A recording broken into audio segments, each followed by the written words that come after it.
It's like, why,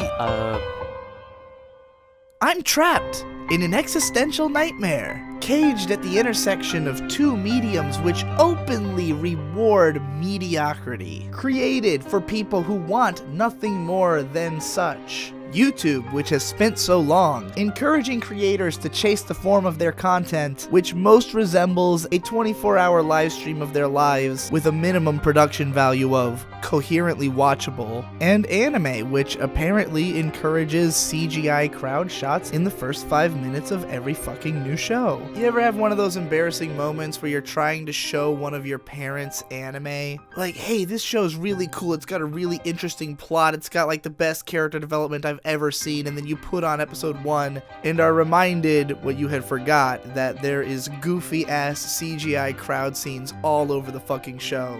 And your mom just bursts out laughing because she like can't handle this because she hasn't gotten used to this. Don't get me wrong, she's gotten used to the trash style of American reality dramas, but she's got higher expectations of animation made for adults. And I don't mean to say that it's stylistically different and that's bad. If you know anything about me, you know I love the styles of Masaaki Yuasa, Kaiji, Shin-chan, all that other weird Japanese shit. I don't think people really have a problem with that kind of stuff anymore. Everyone kind of gets Japanese culture now. Like, we understand that this is just what it's like over there. It's when you see some cheap looking shit that they obviously wouldn't have made that way if they had the funds or the manpower to do it differently, if they had the fucking time, if they weren't all being run on these insanely tight schedules with these insanely low personnel counts, with these insanely low budgets. Because instead of anime studios taking big risks and trying to lead more full productions, maybe consolidating some of the strengths of different studios, instead of constantly splintering off into new offshoots who end up just doing generic light novel adaptations that don't pick up anyways, trying to make enough of a dime off of their side projects to fund their passion projects and then not being able to, or trying to jump into the passion project too early before they're really fully fleshed out as a studio, and ending up with a half-baked product that only impresses a cult of fans. Where is the confidence in any of the scripts that these people are putting out? If Gen Urobuchi wrote Madoka Magica and Psycho-Pass, and both of those were as successful as they were, why was there not at least a Ghibli budget film attached to that man's writing? Gen Urobuchi had enough hype at the time that people actually did watch this bizarre CG, ugly ass, weird fucking thing that he wrote that is the polar opposite of what I'm saying should have happened.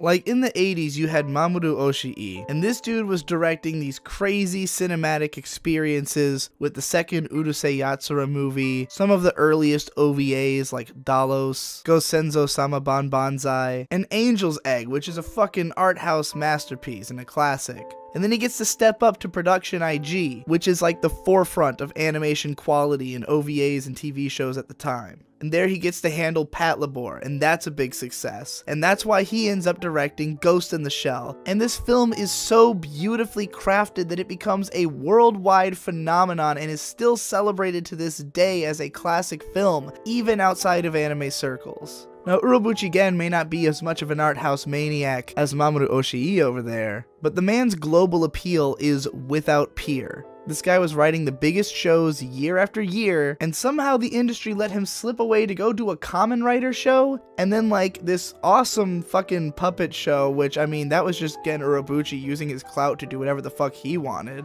I'm just saying, if you've got somebody who's being considered a superstar in the industry, why aren't you pushing that as hard as you possibly can? Where is the effort right now to try to make a classic anime? A lot of people are looking to Kyoto Animation, and I definitely think that director Yamada Naoko is trying to make her own version of like a classic anime. After showing us the power of her style in K-On! And then Tamako Market, then really giving it a cinematic edge in Tamako Love Story, and then bringing the thunder with a lengthy, heavy drama in a silent voice, with as much polish as you could possibly have put onto the fucking screen. I think this film is a step in the right direction. but I also think it has a lot of problems that come from not trying to adapt the manga hard enough to film. The script is kind of a mess because it has to include too many plot elements from a much longer story. The film is bloated, it goes on a little bit too long, and I don't think it will have a lot of rewatch value for a lot of audiences because of this. It's also got a little bit too much corny teen drama in there. For older audiences, that can be hard to sit through. So while I think Koi no Katachi will be respected as a great film going forward, it's never going to have the clout that something like Akira or Ghost in the Shell is going to have as these big, serious sci-fi dramas that really revolutionized like the entire visual style of cult cinema from that point forward. Meanwhile, Mary and the Witch's Flower is showcasing all the beautiful animation and talented work of Studio Ghibli's artists, but isn't anywhere near as ambitious as literally anything which Studio Ghibli had ever made. This film is the most watered down, basic standard action-adventure children's movie that's ever come out of anything associated with Studio Ghibli. And that's not to say that it's a bad movie, I'm just saying, where is the risk-taking to try to make a classic? So Netflix recognizes Masaaki Yuasa as a massively talented director. Critically acclaimed, beloved cult following, even people who can't really take anime seriously like this guy. They think they have the opportunity to make a really big anime for the West. We'll bring this auteur who has like worldwide applicability to the surface, give him a classic 70s manga property which will mean that the Japanese audience will still pay attention. It's violent as fuck, so American teenagers will absolutely love it. Plus it's got the soundtrack of like Hotline Miami, but it feels like pseudo important in some ways, so intellectuals can kind of enjoy it. And also there's like dramatic narrative elements, so your mom might be able to sit through it. But like they didn't even dub the rap verses into English, and they let it print with the Japanese dub having the most broken English imaginable in it. And I'm just thinking, if you were gonna take this big risk and try to launch this Masaaki Yuasa project, where was the quality control? Why didn't they go all the way on making this the most classic 10 out of 10 show that no one would be able to shut up about all year? Because even though this show has a lot of clout right now, it also has detractors. It has people who are down talking like the overall quality of it, and that wouldn't be happening if they had just tightened up the script a little bit, tightened up the presentation a little bit, made it actually as strong as Masaaki Yuasa's previous work, which is all visually stronger than Devilman Crybaby. Even Science Saru kind of plays it safe. Their first movie is like this weird Ponyo ripoff that totally falls apart narratively as it goes along, with a super bloated final stretch of action scenes. Once again, trying to play it way safer than they need to. Why is everybody tiptoeing around? In the 80s, Hayao Miyazaki made Nazca of the Valley of the Wind. Katsuhiro Otomo made Akira. People still revisit these films all the time. No one has filled the shoes of Satoshi Kon. No one has filled the shoes of Hayao Miyazaki or Isao Takahata or Mamoru Oshii now that he hasn't made a film in fucking forever. Nor has Rintaro, nor has Yoshiaki Kawajiri. Remember the good old days when you could ping the Wachowskis or Quentin Tarantino for a little worldwide exposure to anime? I remember the good old days. Because when you look at those old movies, you can tell that these things were made out of passion. That's the only reason you would ever do this. There's no fucking reason to get into anime for the money. If you treat anime like a business, you are missing the fucking point. Because yes, you can turn a profitable show every once in a while if you roll the dice enough times, but you can also just, go into a fucking industry that makes sense if you just want to work. Like, okay, I'm sure a lot of these animators are just people who love to draw and just want to do that as their job. And it's not like they're making the creative decisions on what shows they get to work on. They're pretty much just taking whatever work they can get. But why in the fuck are we squandering these people's talents by forcing them to draw the same old shit forced drivel that will perpetuate the staleness of this marketplace and to continue animation from breaking into the mainstream to a point where we could afford to fund these animators a little bit more? So meanwhile, I'm over here like, hey, the background characters in Sword of the Stranger look like shit. And I got people being on me like, all anime has stuff like that. That's just the nature of the medium. Oh, well then I guess all anime looks like garbage. Wait a minute,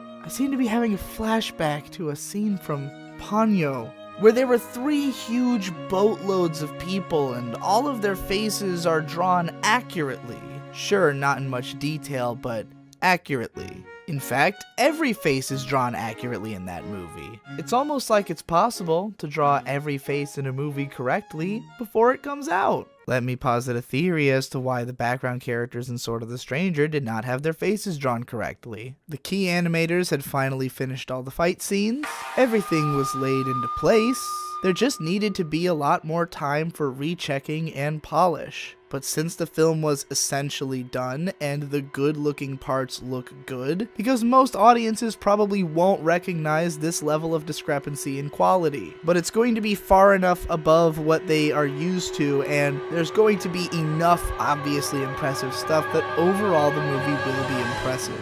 It's only when you watch the movie hella baked and you go back over it with a fine-toothed comb, because you're in the middle of like a gigantic comparison of like the visual craftsmanship of every anime film ever made, and you really scrutinize it, you start to be like, huh, actually most of this movie kind of looks like shit now that I'm looking at it. And then you stop, and you look up, and you ponder towards the stars. You see a face appear in the stars, and it's that of Clifford Lee Sargent, host of Better Than Food book reviews on YouTube, reminding you, as he does in every video, that life is too short to read bullshit. And you wonder, what if I only have 10 more years? I don't know what's gonna happen. Will I be caught up on Berserk when I die? Will Berserk be over? Will Hunter x Hunter just admit that it's cancelled so we can all stop worrying about it? Will I have finished my DVD collection or my manga collection? Oh god, there's no way I'm gonna finish my video games. I haven't even seen every Miyazaki film yet.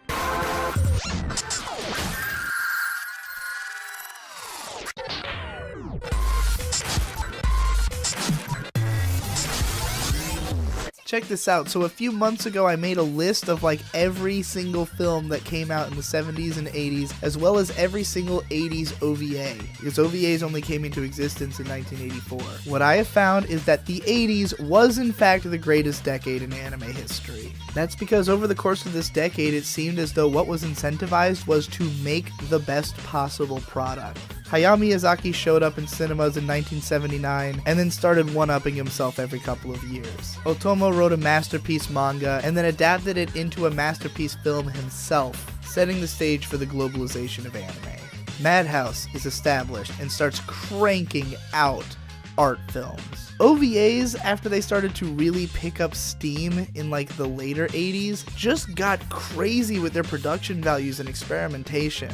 Really edgy and unique directors were being given free rein to do whatever the fuck they wanted. Urotsuki Doji happened. If you haven't seen that movie, consult your doctor before use. It is not safe for work, but it is visually my favorite anime of all time, probably. People were just going fucking crazy. Japan had a bubble economy. Home video was insanely expensive in Japan, but people fucking wanted to watch this shit because it was good, so they would pay out the ass for it. Americans were so desperate to watch it that they were acid washing subtitles onto fucking VHS tapes and distributing them across the continent to anime clubs just so people could watch Urusei fucking Yatsura. All the cliches that we still follow were created back then. Rumiko Takahashi defined what rom-coms were going to be. Akira Toriyama defined what shonen action shows were going to be. Magical girls started to solidify in their definition. And this is not to say at all that evolution ceased in this decade. The 90s had Evangelion and the birth of experimental TV anime. It also had its own fair share of really interesting OVAs. However, after that bubble economy crashed in the early 90s, a lot of that money went goodbye. You compare the average 80s OVA with the average 90s OVA and you're going to see a noticeable dip in quality. Great stuff was still being made both in OVAs and in films, and even on TV. But as all the money left the home video market, and the entire world is gearing itself towards streaming because that's how everybody consumes everything now, in just a non-stop drip feed of as much content as they can possibly consume, not really caring about the level of quality, mostly concerned with filling their lives with as much crap as possible. In that industry, crafted work does not thrive. OVAs that aren't tied into an existing franchise are dead.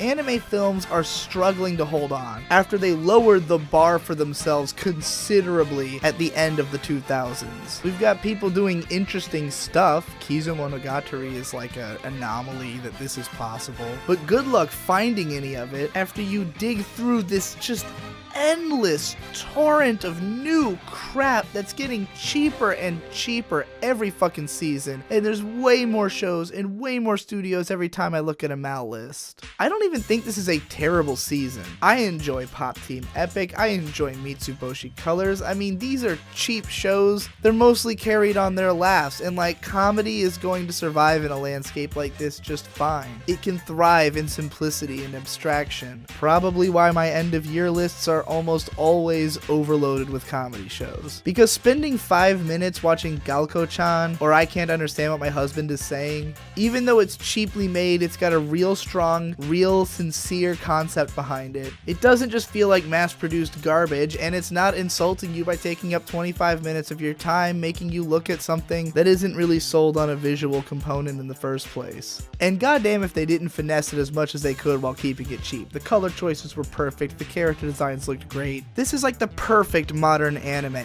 in a way. But most of what's going on in anime is way overblown concepts that are way outside the realm of what can actually be produced by these companies. Usually based on a source material and trying really hard to invite that audience to the adaptation. Like, if I start up a show and the first thing I see is a CG crowd, you've already lost me on entertaining me as a new viewer. So you need to hope that I'm either the kind of really hardcore anime fan who's just gonna give every fucking show a chance because I have nothing better to do with my time, or I better like care about the source material. Anyone outside of those two categories is not going to look at this show, and if the show is not good on top of that, no one's gonna buy it either. What I don't get is it wouldn't even be hard to like change the nature of what people are producing.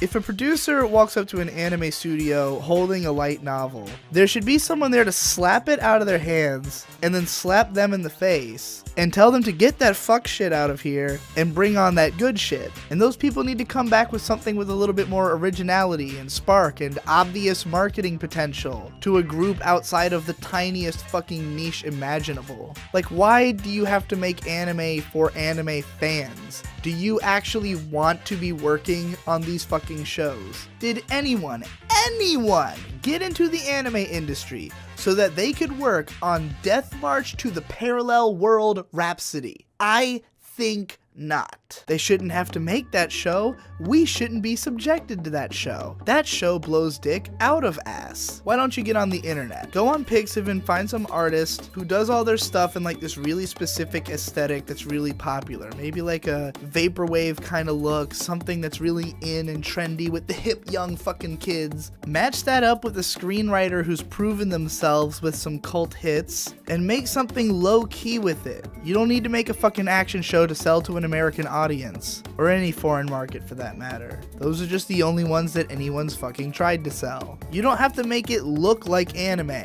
Every so often some weird little offshoot thing from Japan kind of catches on to like at least a little cult following. Like Bananya. Like a lot of people watched Bananya. This stuff actually has some like appeal to regular people. Pokemon Company realized that they needed to make their designs a little less anime. A little bit more broad and universal, colorful and daring. I wouldn't broadly categorize the characters in Pokemon Sun and Moon as looking like anime characters, but I also wouldn't categorize them as the opposite. And I feel like these designs have gotten a lot of shit from the anime community because they are less appealing to some of that community who wants anime to look more anime. But I really think that these new Pokemon designs are just way more striking from a design perspective than the older ones. When you look at Ash, Misty, and Brock, they look like they come from a much more dated media franchise than the pocket monsters who have remained far more relevant over the course of the last 2 decades. You don't see plushies of the characters from Pokemon, you only see the monsters. And that's because even though the character designs in Pokemon are generally fairly stellar, they didn't have as much of a universal appeal. Meanwhile, this latest gen has some of the most popular girls in Pokemon history. And they're not just popular in Japan or with an anime fan audience, they're popular with gamers as well.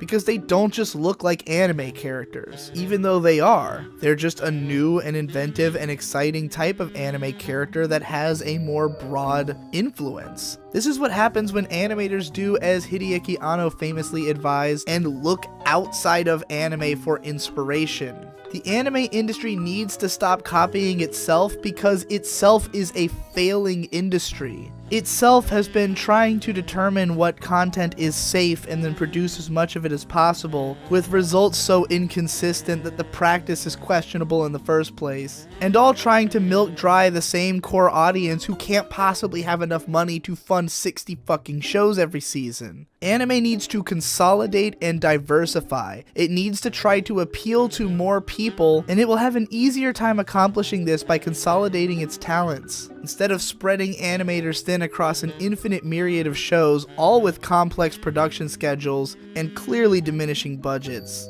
Or otherwise just going too far and needing an editor like Violet Evergarden. Why didn't anyone tell them that the depth of field thing was going way the fuck too far in this show? Whatever, some people probably like that shit.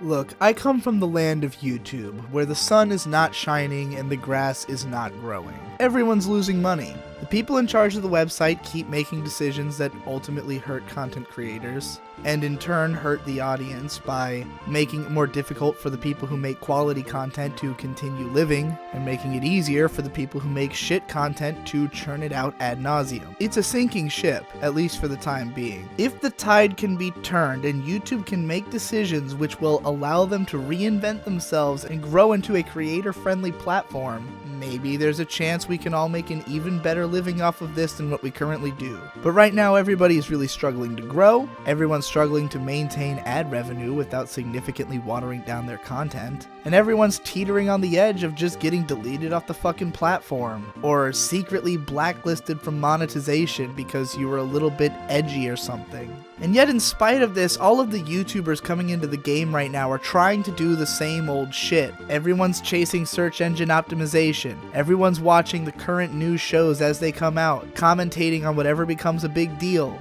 making podcasts, analytical videos, reactions, whatever they can to milk as many views out of every new cultural product that dawns on the shore. And they're all doing this even though they've been slowing down, because they still see growth and they still make money. But if the trend isn't on the upswing, don't you think you should just move into a different market?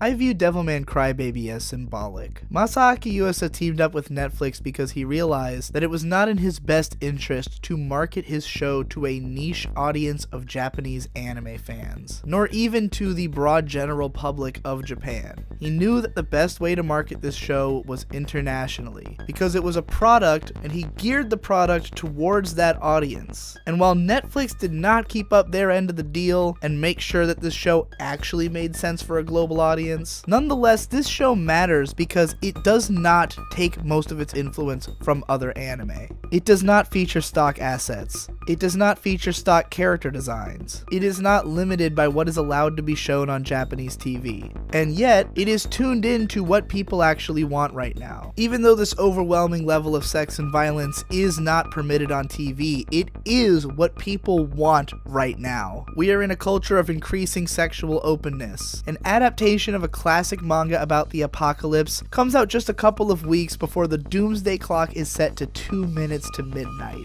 This is strategic marketing. This show is not only poised to succeed at this time, but it's been attached to a visionary artist who was passionate about creating it as he was a fan of the original. I want to see a Masaaki Yuasa original on Netflix next, and I want to see more budget put into marketing it. Devilman got out there in such a way that most people were aware of it, but Netflix hasn't capitalized on the hype nearly enough. Why aren't there quotes from, say, million sub YouTubers right there on the page telling you that, like, people are hyping this shit? You can just use my video title, it's basically a tagline. You know, the way Steam does to sell games. If Jimquisition organization's clout is enough to sell an indie game to the point that it turns a profit, and they put a reference to him in the game just out of sheer respect, when do I get credit for hard selling half of my audience on K-On? Oh wait, you mean there's no convenient way for me to actually pay for my favorite anime of all time? Kyoto Animation could give me a link that I could put at the end of my videos. And I could say, if I've convinced you that this show is baller as fuck,